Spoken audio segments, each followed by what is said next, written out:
Starting of facial nerve, first of all, it has two roots.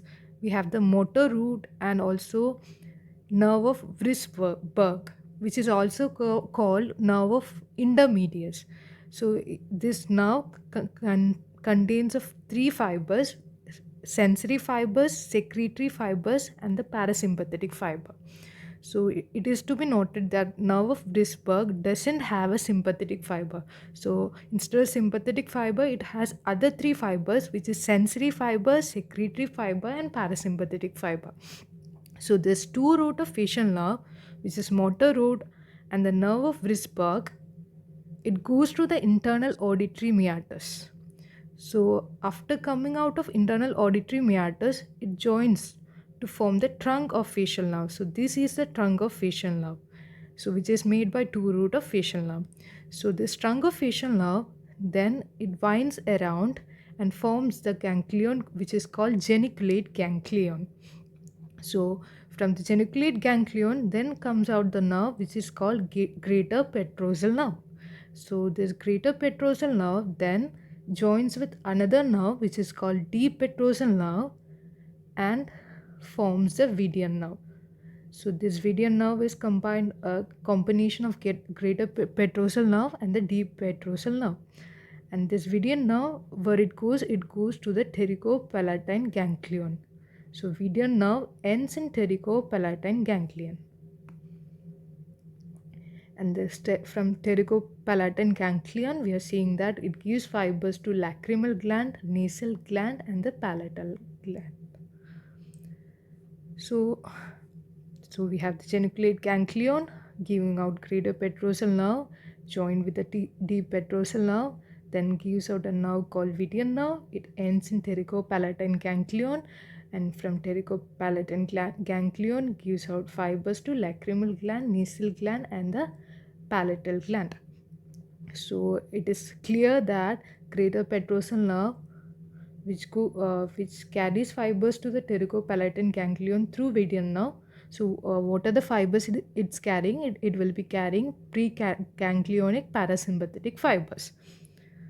Then here we could see that from after the geniculate ganglion, facial nerve which we are talking about, gives out it goes to the middle ear. So it goes to the bones of middle ear. So that course is called intraosseous course in the middle ear. So while going through the middle ear, the facial nerve gives a branch called cauda tympani nerve. And this cauda tympani nerve then joins with the lingual nerve, and this lingual nerve then later on supply the anterior two-third part of the tongue.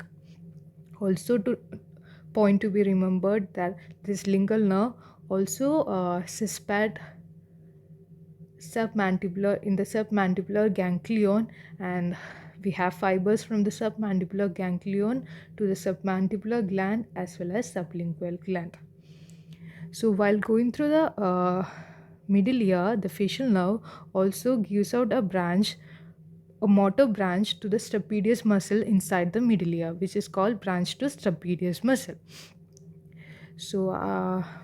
So this is the longest root of facial nerve inside the middle ear, and this facial nerve comes out of the foramen, which is called stylomastoid foramen. And after coming out of stylomastoid foramen, we could see the facial nerve goes to a gland which is called parotid gland. So inside the parotid gland, the facial nerve gives out two branches. The first one is called temporal facial branch, and the second is cervicofacial branch. And further, these two branches gives out other branches, that is temporal facial branch gives out two branches called temporal and zygomatic branches, and cervicofacial gives out three branches, which is a buccal branch, marginal mandibular branch, and the cervical branch. So these five are the terminal branches of fish coming out of facial nerve, and these branches we know it supply to the muscles of facial expression. And also after coming from stylomastoid foramen, facial nerve also supply some muscles like posterior belly of digastric muscle, stylohyoid muscle, occipital belly of occipitofrontalis muscle. So this whole is a causal facial nerve. So starting from two fibers, motor root and nerve of Risberg, it goes to internal auditory meatus. It forms a geniculate ganglion, then gives out greater petrosal nerve, joins with deep petrosal nerve, gives out median nerve, goes to pterygopalatine ganglion and supply the three glands. Then inside the middle ear, we have chordotympani nerve, then lingual nerve going through to give the sensation to anterior two-third of the tongue, and also supplying the submandibular gland and sublingual gland. And also in middle ear we have a branch to the stapedius muscle, coming out of which foramen? It is coming out of stylomastoid foramen and goes to the parotid gland, giving two branches, temporofacial and cervicofacial, and gives it five terminal branches, temporal and zygomatic coming from temporal facial, and buccal and marginal, mandibular and cervical branch coming out of cervicofacial. And also we have, after coming out of styloid mastoid foramen, it supplies some muscles as well. So these complete the whole course of facial nerve. And once we have understood this course of facial nerve, we could understand person is having an injury to the face. That means this part of facial nerve is injured. So it means that what is it affected? It doesn't affect the whole facial nerve, what it is supplying. It only affects these terminal branches. It means that the facial expression of the patient will be affected. And if the lesion of the facial nerve is around here in this point, that is proximal to geniculate ganglion, it means the whole facial nerve is affected, that there will be decreased secretion in the lacrimal, nasal and palatal gland, affecting all the secretions, also affecting this part. Due to the lesion, there will be no secretions in the submandibular gland, sublingual gland. So this is how, once we understood the course, we will be able to understand the practical problems that a patient affecting with facial nerve injury affects. So, and one last thing I would like to say is a condition called crocodile tears. So what is this crocodile tears?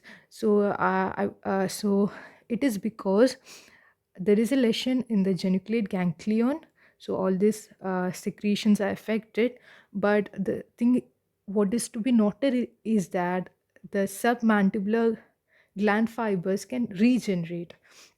So this fiber regenerate, but it doesn't go through the submandibular gland and sublingual gland. Rather, it goes through a great petrosal nerve to supply the lacrimal gland. So that is why a person with this problem, in while eating, it is supposed that submandibular gland should produce a secretion, but because this regenerating pathway is going to the lacrimal gland, that person is having tears while eating, and this syndrome, this condition is called crocodile tear. It is also called Bocard syndrome. So that is it. Thank you.